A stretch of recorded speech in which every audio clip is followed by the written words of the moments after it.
Video शुरू करने से पहले आप सभी से निवेदन कि आप वीडियो तो देख लेते हैं, लाइक करना भूल जाते हैं। वीडियो को लाइक जरूर करें। बिहार शिक्षक बहाली 2019-2021 अभी और विलंब संभव है। आपको बता दें कि पंचायत चुनाव की घोषणा हो गई है। साथ में पटना हाई कोर्ट में जो कई केस चल रहे थे, एलपीए केस का केस नंबर आ गया। साथ में आज स्टेट केस की भी बड़ी सुनवाई पटना हाई कोर्ट में है। क्या है एलपीए का केस, स्टेट केस में आज सुनवाई में क्या हो सकता है, सभी पहलुओं से आपको रूबरू कराएंगे। बने रहें, जुड़े रहें शिक्षा सुधार रोजगार के साथ। वीडियो को लाइक जरूर कर दें। आज आपको प्राथमिक शिक्षा निदेशक के नए बयान से रूबरू कराएंगे। पहले बात एलपीए केस की। एलपीए केस का केस नंबर आया और इस केस से बिहार शिक्षक बहाली पर क्या प्रभाव पड़ेगा। कक्षा 1 से 5 में डीएलएड को प्राथमिकता मुद्दे का ये केस है। आपके स्क्रीन पर आप केस का स्टेटस देख सकते हैं। एलपीए केस का केस नंबर आया और प्राथमिकता मुद्दे पर जल्द ही पटना हाईकोर्ट में एलपीए केस में बड़ी सुनवाई आपको देखने को मिलेगी। ऐसे में देखना यह है कि आगे इस केस में ऊंट किस करवट बैठता है। पंचायत चुनाव के घोषणाओं के बीच पटना हाईकोर्ट में कई बड़े केस और अब सर्टिफिकेट ऑनलाइन जांच की बात भी सामने आ रही है। पहले हम बात करते हैं एलपीए केस की। आप देख सकते हैं केस नंबर एलपीए 94/2021। ये 15 दिसंबर 2020 को फाइल किया गया था। 27 जनवरी 2021 को इसकी रजिस्ट्रेशन की डेट दिखाई दे रही है। अन्य पटिशनर चंदन कुमार, विकास, अभिनव, ये 2 बड़े नाम आप देख सकते हैं। और अगर इस केस को लिस्ट पर लाया गया, जल्द सुनवाई हुई और बिहार शिक्षक बहाली पर अगर स्टे लग गया तो बहाली प्रक्रिया भी लंबी खींचेगी। इस बीच में प्राथमिक शिक्षा निदेशक ने भी विलंब के संकेत दिए हैं। सर्टिफिकेट जांच की बात की, ऑनलाइन तरीके से फर्जी अभ्यर्थियों पर कार्रवाई की बात की है। सुनिए क्या कहा। नियोजन में बहुत सारे ऐसे फर्जी और बोगस स्टूडेंट्स या कागज़ कहिए कि डॉक्यूमेंट्स उन्होंने सबमिट किया है, जिसके चलते इसमें डिले हो रहा है। तो जैसे ही इसमें कुछ कार्रवाई आगे बढ़ेगी, पोर्टल बनाएंगे, चेक करेंगे, फिर उस पर आगे जो है कार्रवाई हो पाएगी। उनके सर्टिफिकेट की जांच की जाएगी। जांच में गलत पाए जाने पे उन पे ज़रूरी जो कार्रवाई है वो की जाएगी और जो फर्जी पाए जाएंगे उनको निकाला तो जाएगा ही, एफआईआर भी की जाएगी। और बाकी जो भी जिनका सही पाया जाएगा उनके कोई प्रॉब्लम नहीं आएगी। और सर्टिफिकेट जांच करना जरूरी है।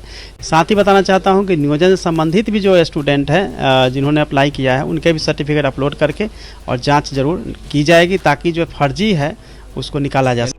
बड़ी बात यह है कि अभ्यर्थी पूछ रहे हैं कि कितना विलंब लगेगा सर्टिफिकेट की जांच में। अभी तक ऑनलाइन पोर्टल बनकर तैयार नहीं हुआ है। इस पर सर्टिफिकेट जांच 1 महीने में पूरा कर लेने की बात की गई है प्राथमिक शिक्षा निदेशक द्वारा, पर अभी तक तो ऑनलाइन पोर्टल बना ही नहीं। सुनिए उन्होंने क्या कहा, कब तक ये जांच पूरी हो सकती है। मुझे लगता है कि 1 महीना लगना चाहिए। प्राथमिक शिक्षा निदेशक को लगता है कि 1 महीना लगना चाहिए। 1 महीना जांच में लगना चाहिए, पर अभी तक तो वेब पोर्टल तैयार ही नहीं हुआ। ऐसे में इंतजार वेब पोर्टल का है और जब वेब पोर्टल बनकर तैयार होगा उसके बाद से 1 महीना, इसका मतलब कि अभी भी बहुत लंबा इंतजार अभ्यर्थियों को करना पड़ सकता है। आपको बता दें कि गर्दनी बाग में अभ्यर्थी लगातार डटे हैं और आज 11वां दिन है। अभ्यर्थी टस से मस नहीं हो रहे। अभ्यर्थियों का कहना है कि हम नियुक्ति पत्र लेकर ही उठेंगे, पर यह खबर अभ्यर्थियों को हिला देगा कि अभी भी लंबा इंतजार अभ्यर्थियों को करना पड़ सकता है नियोजन के लिए। इस बीच में आपको बड़ी खबर यह भी दे दें कि पंचायत चुनाव की घोषणा हो गई है। ग्राम पंचायत और कचहरी चुनाव 2021 10 चरणों में कराने के प्रस्ताव को राज्य कैबिनेट ने शुक्रवार को मंजूरी दी। 24 अप्रैल से 30 मई तक अलग अलग तिथियों में मतदान होंगे। इस दौरान हर जिले में विभिन्न चरणों में चुनाव संपन्न होंगे। पंचायत चुनाव की अधिसूचना 28 फरवरी को जारी होगी। आप समझ सकते हैं कि अभी तक वेब पोर्टल बना नहीं। 28 फरवरी से चुनाव के आचार संहिता की घोषणा हो जाएगी। ऐसे में विलंब अभी लंबा खींचेगा और गर्दनी बाग में बैठे अभ्यर्थी इस खबर से जरूर हिलेंगे। आगे लिखा है कि 28 फरवरी के बाद, इसके बाद ही राज्य के ग्रामीण क्षेत्रों में आचार संहिता लागू हो जाएगी। मतगणना की तिथि कुछ दिनों बाद जारी होगी। कहा जा रहा है कि मुख्यमंत्री नीतीश कुमार की अध्यक्षता में हुए कैबिनेट की बैठक में 34 प्रस्तावों पर मंजूरी दी गई है। पंचायत के पहले चरण के नामांकन की प्रक्रिया 2 मार्च से शुरू होगी। खबर अभ्यर्थियों को हिलाने वाली है। आगे आप देखिए शेड्यूल क्या है। चरण नामांकन मतदान। पहला चरण 2 मार्च से 24 अप्रैल, दूसरा चरण 4 मार्च से 28 अप्रैल, तीसरा चरण 8 मार्च से 2 मई, चौथा चरण 10 मार्च से 6 मई, पांचवा चरण 11 मार्च से 10 मई, छठा चरण 26 मार्च से 14 मई, सातवां चरण 28 मार्च से 18 मई, आठवां चरण 30 मार्च से 22 मई, नौवां चरण 4 अप्रैल से 26 मई और 10वां चरण 7 अप्रैल से 30 मई, मतलब मई तक कोई भी सुनवाई नहीं हो पाएगी।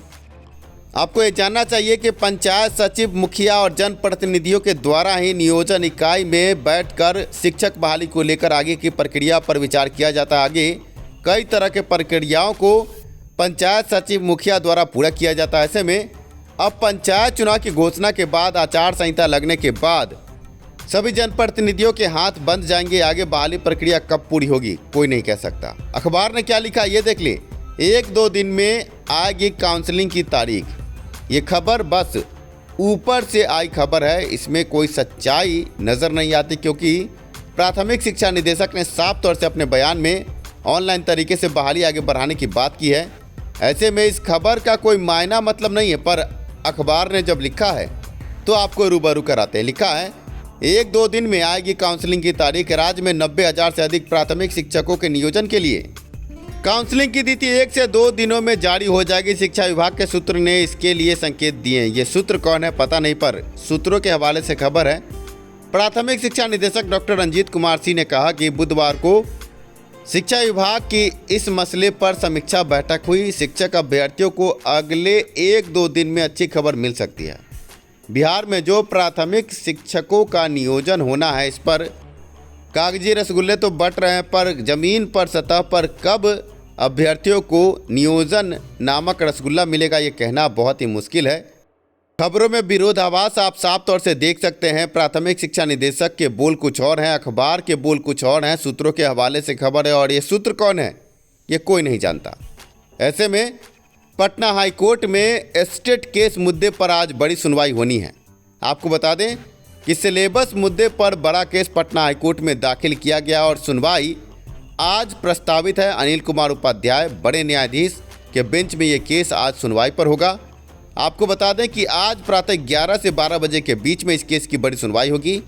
अनिल कुमार उपाध्याय एजुकेशन के बड़े न्यायाधीश माने जाते हैं और उनके बेंच में अगर कोई केस सुनवाई पर हो तो बड़ा फैसला भी आ सकता है।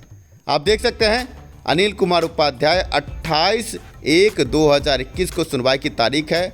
29 नंबर पर केस लिस्टेड है, इसका मतलब सुनवाई हो जाएगी और सुनवाई के बाद कोई बड़ा निर्णय आ सकता है। CWJC 8278/2020 ये केस है और 29 सितंबर 2020 को पटना हाईकोर्ट में केस दाखिल हुआ। 30 सितंबर 2020 रजिस्ट्रेशन डेट आप देख सकते हैं। बात करते हैं सीटेड दिसंबर अभ्यर्थियों के LPA के केस की। पटना हाईकोर्ट में LPA केस दाखिल हो चुका है और 15 फरवरी तक सुनवाई की उम्मीद है। ऐसे में आपको बता दें शिक्षा सुधार रोजगार सीटेड दिसंबर अभ्यर्थियों के साथ है और LPA के केस में मजबूती के साथ सभी पक्षों को रखा जाएगा। सीटेड दिसंबर अभ्यर्थी घबराएं नहीं, सभी मुद्दों पर, सभी पहलुओं पर अधिवक्ता से हमारी बातचीत राय होती है। और आज के वीडियो से आप समझ चुके होंगे कि अभी बहाली प्रक्रिया में लंबा इंतजार, लंबा विलंब हो सकता है। सीटेड दिसंबर अभ्यर्थियों के LPA के केस में इस बीच में सभी पुख्ता जानकारी के साथ हम बड़े मुद्दों को रखेंगे और आगे देखना है कि न्यायाधीश इस संबंध में क्या बड़े निर्णय देते हैं। सीटेड दिसंबर अभ्यर्थी सिंगल बेंच में ही केस जीत जाते, पर चंद चंदाचोरों ने केस को तबाह और बर्बाद किया। ऐसे में आप सभी अभ्यर्थी जो सीटेड दिसंबर हैं या पहले से बीटेड सीटेड पास है, आप अभ्यर्थियों से निवेदन है कि किसी भी चंदा चोर को 1 रुपये न दे। मैं देख रहा हूं कि चंदा चोरी का बाजार गर्म है। अभ्यर्थियों से आंदोलन के नाम पर, केस के नाम पर ठगी जोरों पर है, वो चाहे DLED प्राथमिकता केस हो, सीटेड दिसंबर अभ्यर्थियों केस हो या कोई बड़ा आंदोलन हो। आप अभ्यर्थियों से चंदा चोरी की जाती है। आप अभ्यर्थियों से निवेदन है कि अपने अकल, अपने विवेक से काम करें, किसी को भी 1 रुपये न दें।